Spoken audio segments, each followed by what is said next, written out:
Hey guys, I was asked by one of your classmates to make a video, so I decided to post it for everybody to have an opportunity to kind of go over the lesson we talked about today. Now the fact is, Pam balance is a nice analogy for solving equations, but it's not perfect. So some of the stuff that I'm going to talk about is going to really use Pam balance as an analogy, and then we're going to kind of develop some skills, branch away from Pam balance, and just talk about solving equations. So let's get started.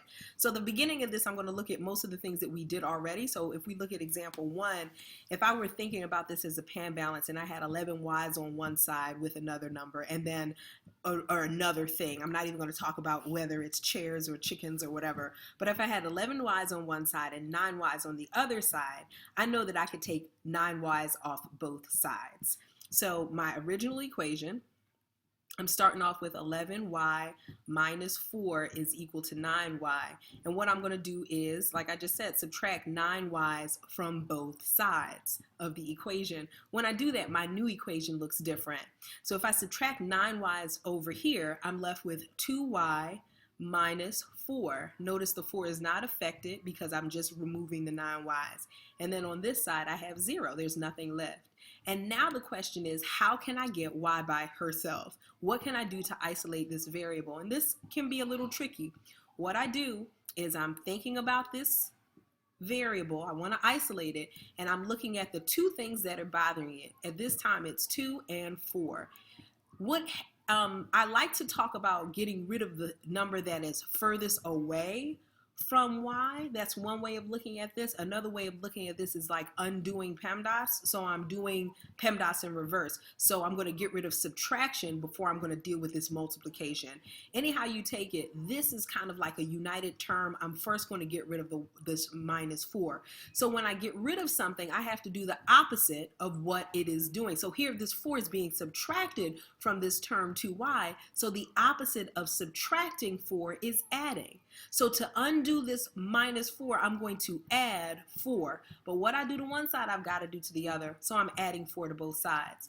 When I add 4 over here, that goes away because a minus 4 plus a 4 gives me 0. So left on this side of the equation is 2y. But remember, if I do it to one side, I've got to do it to the other. So if I add 4 over here, I have 4. So this equation is now, hold on, let me just write this a little bit neater. This equation is now 2y is equal to 4. Finally, I need to get y by itself, and 2 is the last thing bothering y. How is 2 bothering y? It's bothering y by multiplication. Opposite of multiplication is division. So I'm going to divide both sides by 2. When I divide this side by 2, y is left by itself, and when I divide this side by 2, my answer is 2. To check it, I take my answer and I plug it back into the original equation. I get 11 times 2 is minus 4 is equal to 9 times 2. And then I see that that's true because 22 minus 4 indeed equals 9 times 2, which is 18. So I feel confident that the answer I got is correct. I know that many of you can probably guess and check your way to the answer, but I don't want you to do that. I really want you to go through the process. Let's take a look at this other one. Over here, again, if we're thinking about this in terms of Pam balances, if I had 16 t's on one side and 19 t's on another, I know that on both sides I can remove 16 t's. So the original equation is as you see it, like this, and I know that t is hard to distinguish from a plus sign. I'll try to be deliberate about that. So the first thing I'm going to do is I'm literally going to subtract 16 t's from both sides. When I do that, my new equation no longer has 16t over here, right? Because I've subtracted it from this side. I'm left with 7 is equal to, this looks like sorry about that. When I subtract 16t's from 19t, I'm left with 3t plus 10. And now the question is, how am I going to get t by itself? And let me highlight t so that we can distinguish it from the plus sign. So how am I going to get this t by itself? Well, I'll tell you how. We're going to get rid of everything bothering t. Right now it's a 10 and a 3. 3 is closest to t, so we're going to leave that alone and deal with the 10. When I deal with the 10, I'm going to do the opposite of what 10 is doing. 10 is being added on to this term. The opposite of addition is subtraction. So I'm going to subtract away 10. Are you guys with me? If I subtract 10 on both sides, it's the same as adding a negative 10 to both sides. So I'm going to do it really tiny. If I add a negative 10 over here and a negative 10 over here, this whole thing goes away. On the right side, I'm left with 3t. On the left side, I've got 7 plus a negative 10, which is going to give me a negative 3.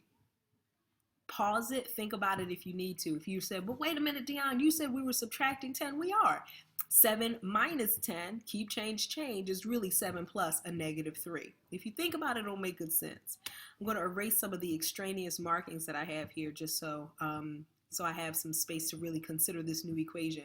So this new equation is negative 3 is equal to 3t. If I want to get t by itself, I'm going to have to get rid of the 3. How is 3 attached to t? Multiplication. Opposite of multiplication? You got it, division. So I'm going to divide both sides by 3. When I divide a negative 3 by 3, I get a negative 1. When I divide a 3t by 3, t is left alone. And I get that my answer is negative 1. Plugging it into the equation as I know I'm supposed to do, I'm going to replace t with a negative 1 everywhere there's a t. So this becomes 16 times negative 1 plus 7 should be equal to 19 times negative 1 plus 10. Let's go ahead and calculate. So 16 times negative 1 is just a negative 16. Negative 16 plus 7, that's two different signs. I'm subtracting and taking the sign of the huskier looking number. So my answer is going to be negative 9. Do I get a negative 9 on this side? I sure hope so. 19 times a negative 1 is a negative 19. Negative 19 plus 10 gives me a negative 9. Woohoo! We did it right. We feel good. Okay, let's keep going. So I have time for a couple more. Let's look at this problem. Again, let's first look at these variables. Thinking about the pan balance, I would definitely, if I had 12 ends on one side and 9 ends on the other, I'm going to take 9 ends off both sides. So my first step here, with my original equation being 12n minus 5 is equal to 9n minus 2, my first job is to subtract off 9 n's. So if I subtract off 9n from both sides, on the left side of the equation, what I end up with is 3n minus 5 is still there, is equal to, remember I just subtracted off that 9n, so I'm only left with a negative 2. And now we come back to the same situation. Who's bothering n? We need to get rid of 3 and we need to get rid of 5. We're going to get rid of the 5 first. How is that 5 bothering n? It is subtracting from this whole n term. What's the opposite of subtraction? Addition. So instead of subtracting away the 5, I have to add the 5 on to both sides. When I add 5 on to the left and add 5 on to the right, look what happens. I'm left with 3n, and that is equal to positive 5 plus a negative 2 gives me a positive 3. I hope you guys got that. And so you can see, let me get rid of some of this extraneous stuff so you guys can really look at this new equation. Now I've got 3n is equal to 3. If 3n is equal to 3, 3 is bothering n. I need to get rid of that 3. It's being bothering n by multiplication. Opposite of multiplication, division. I'm going to divide both sides by 3. Therefore, n is equal to 1. Again, simply plugging in the answer I have for n into the original equation is really helpful for me to feel confident that I have the right answer. 12 times 1 is 12, minus 5 is 7, and 9 times 1 is 9, minus 2 is 7. And when I get that, I feel really good. We did these other ones in class. I'm hoping I actually still have some of the writings there. Let me get rid of it. We did these other ones in class, and my hope is that you were able to follow along. I don't want to make a super duper long video, so what I want to do is actually go to another example. I hope this will help you with your homework. That's on the back side of this sheet that we were working on. So if you have the sheet, you might want to take it out and follow along and make sure that you understand what's going on, because this part is weird. Now we've got a pan balance, right? But look at this. We've got a negative 3h. What does that even mean? How do you have a negative thing on a pan balance? And so here's where the analogy breaks down a little bit, but the process is going to be the same.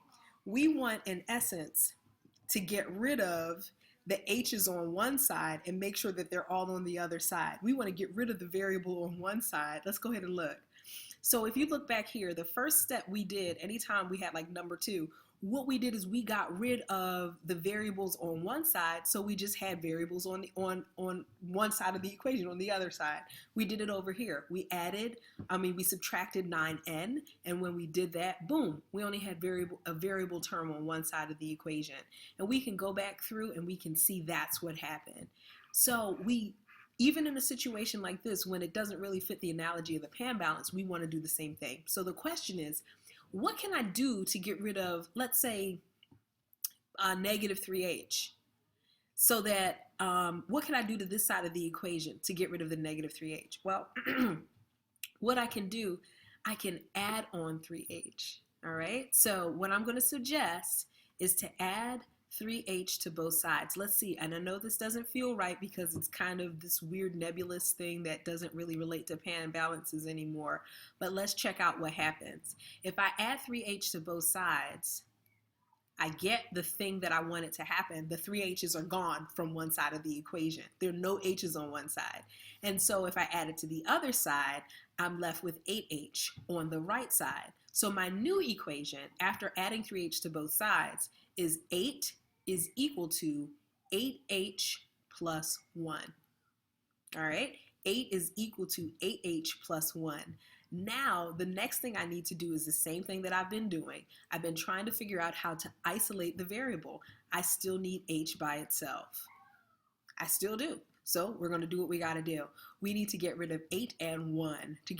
We're going to get rid of 1 first, and we're going to do that by subtracting, adding the opposite of positive 1, subtracting 1 from both sides. So if I put subtract 1 from both sides, 8 plus a negative 1, or 8 minus 1, gives me 7. And then on this side, 8h is left alone. And I know right now somebody's like, this cannot happen because things aren't going to work out nicely. I need you to know that most numbers in the world are decimal numbers. So when you get nice, even, round integers and things look really good, that's really artificial. So it's not what's usually going to happen. So most of the time your answers are going to be decimals. So don't be afraid of decimals. Don't be afraid of fractions. And yes, this isn't going to work out as pretty as we'd like, but it is all to the good. Look at this. When I need to get h by itself, I consider who's by h. At this time, it's 8. 8 is multiplying h. The opposite of multiplication is division. So I'm going to divide both sides by 8.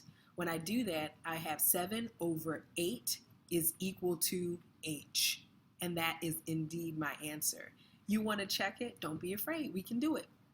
8 minus 3 times, let's plug in the answer, 7 over 8, is equal to 5 times 7 over 8 plus 1. And I know, you're like, I don't feel like going through all of this drama, but we're going to do it because we're tough. So 8 minus 3 times 7 over 8 is really 3 over 1 times 7 over 8, which gives me 21 over 8. Is that equal to, again, we're going to multiply these two fractions by multiplying numerator times numerator and denominator times denominator. So 5 times 7 gives me 35 over 8 plus 1.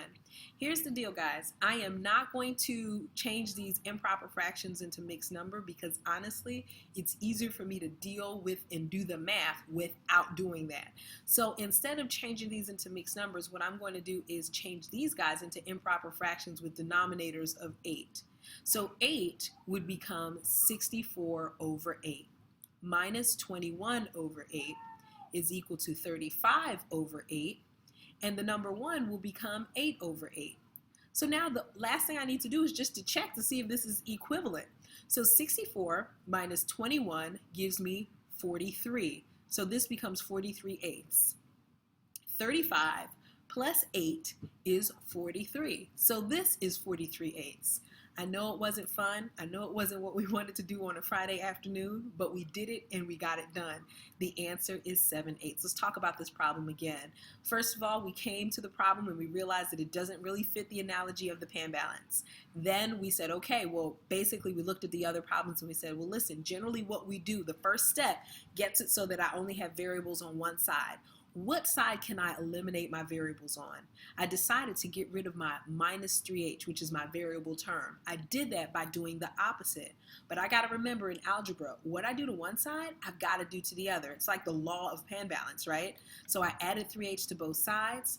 I got that 8 was equal to 8h plus 1. I then decided to get h by itself by first getting rid of the 1, subtracting 1, then getting rid of the 8, dividing both sides by 8, and I got a fraction. But I'm not afraid. Most things in life are fractional in decimal values. So nothing's usually, things are very rarely perfect integers. After that, I put it back in the equation. I used all of my knowledge of fractions, and I got the correct answer. The same thing on both sides. Guys, I look forward to seeing you on Monday. Let's talk if this is still a problem. Take care. Bye-bye.